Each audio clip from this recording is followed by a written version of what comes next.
30 Mei saya masuk rumah sakit, tanggal 1 Juni saya di ICU, Pak Ibu. Total dirawat di ICU itu saya 10 hari, di ruang perawatan hanya 3 hari. Nah, ini yang membuat saya shock ya Bapak Ibu, dengan kondisi seperti ini. Kok saya yang katakan masih merasa sehat, kalau Bapak Ibu tadi menyatakan apa? Sehat, jangan sok jumawa. Nah, mungkin saya waktu itu jumawa itu, kok saya juga bisa kena. Ada penolakan, saya nggak bisa menerima. Tapi ya, mau bagaimana lagi, saya sudah ada di ICU. Dan itu berproses sampai dengan 1 minggu kemudian. Nah, ini mungkin saya langsung ke poinnya Bapak Ibu ya, saya nggak akan flashback lagi. Di suatu hari Minggu itu, Pak Sujarwanto, itu saudara saya, tiba-tiba saya diberitahu istri, ini loh, Pak Sujarwanto datang bawa obat, tolong diminum sebelum waktu makan, jadi pagi-pagi dengan waktu senggang sore sebelum diantara minum obat dari rumah sakit. Kondisi saya 1 minggu di ICU, sebenarnya kondisi saya pas drop itu Pak Ibu sekalian. Kondisi drop, secara fisik lemah, sangat tergantung dengan pasokan oksigen, kemudian secara psikis saya juga hancur. Karena kenapa Pak Ibu? Karena hampir setiap 2 hari di ICU kanan, kiri, depan saya itu berganti-ganti orang. Dan kalau kondisinya sehat, masih mending Pak Ibu. Itu yang bahasa lemah. Karena 2 hari kemudian sebelah saya, loh, kemana suster nggak ada? Meninggal Pak. Kemudian 2 hari kemudian yang depannya juga meninggal. Itu sungguh menjadikan pukulan bagi saya. Berarti saya tinggal istilahnya menunggu giliran. Karena memang kondisi fisik saya memang sangat kepayahan. Saya dengar berita dari istri, Bapak Sujarwanto menyampaikan obat itu 5 hari negatif. Wah, itu saya nggak melihat obatnya itu apa. Wah, ini mungkin ini harapan saya untuk bisa sembuh, untuk bisa lepas dari COVID ini yang membelenggu saya. Akhirnya saya paksakan, saya waktu itu kondisinya memang ini Pak Ibu. Saya sempat mengkonsumsi obat sampai 15 butir nggak salah ya, dari rumah sakit. Saya udah kondisi kewalahan, mau ambil air putih muntah, ambil pisang muntah. Tapi karena ada keinginan besar, ada harapan, saya menaruh harapan benar, mudah-mudahan ini jalan saya untuk sembuh. Saya paksakan dengan portir plasenta itu ukurannya lumayan relatif besar ya Pak Ibu ya. Itu saya paksakan masuk. Akhirnya bisa saya konsumsi Senin pagi itu. Nah, yang saya rasakan Pak Ibu ya, itu sampai tidak perlu berganti hari. Tanggal 7 malam saya ketika mau minum obat ya, 7 malam berarti saya sudah 2 kali makan 2 kali dosis makan portir itu, 3 kali pagi, 3 kali sorenya. Malam itu suster bilang, Pak, Bapak jangan minum obat hipertensi ya, karena Bapak ini normal. Nah, di situ saya ada harapan saya mulai naik harapan saya, seperti itu dampaknya.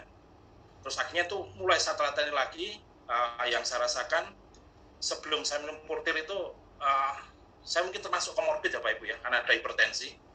Mungkin saya kelihatan kecil di layar Bapak Ibu, tapi kondisi saya 172 tingginya dengan berat 118. Mungkin itu kelebihan saya Bu, tapi sebenarnya juga musibah untuk saya dengan posisi yang overweight seperti itu. Nah, saya sebelum minum portir ini kondisinya saya katakan tadi lemah karena istirahat malam juga tidak bisa Pak Ibu. Tiba-tiba terbangun deg-degan, sesak napas, itu yang terjadi. Tapi dari tanggal 7 malam saya merasakan ada sedikit harapan, loh kok hipertensi kok malah nggak normal, nggak boleh diminum obatnya.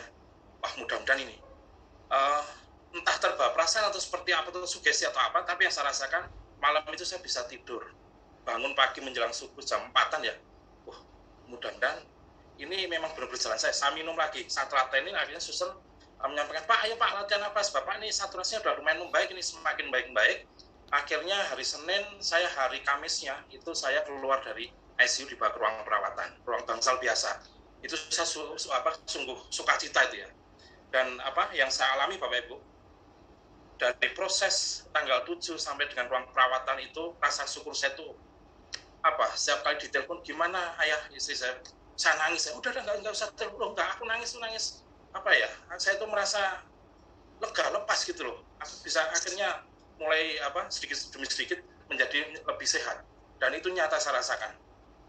Dan memang kalau dibilang ini kesempatan kedua, itu yang saya rasakan Pak Ibu. Jadi saya diberikan kesempatan yang kedua. Saya akhirnya fokus ke kesehatan saya. Saya belum berpikir terlalu jauh ya dengan portir itu ya, tapi terus saya minum, saya konsumsi, saturasinya semakin membaik. Istri saya juga konsumsi karena isoman juga di rumah Bapak Ibu.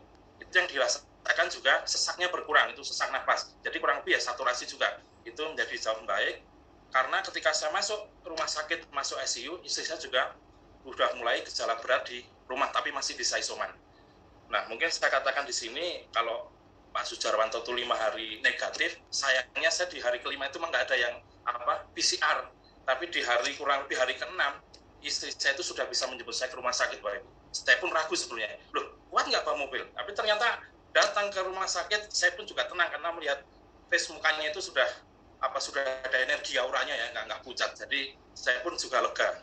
Nah, setelah saya pulang, barulah saya berpikir, kok ini ya istilahnya recovery-nya sungguh musisa gitu loh. Dengan doa, dengan syukur, saya sungguh sukacita. Saya akhirnya telepon juga ke Pak Sujarwanto. Saya sebutnya kenapa dengan sebutan nama keluarga ya, Mas Handung. Terima kasih obatnya.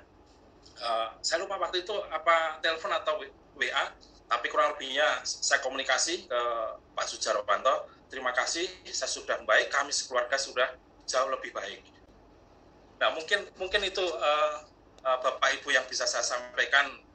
Saya bisa mengenal portir ini, Bu ya. Ketika saya sampai di rumah pun saya melihat, wah ini obat nggak sembarang obat. Saya belum melihat namanya, kemasannya, wah kayak gini nih.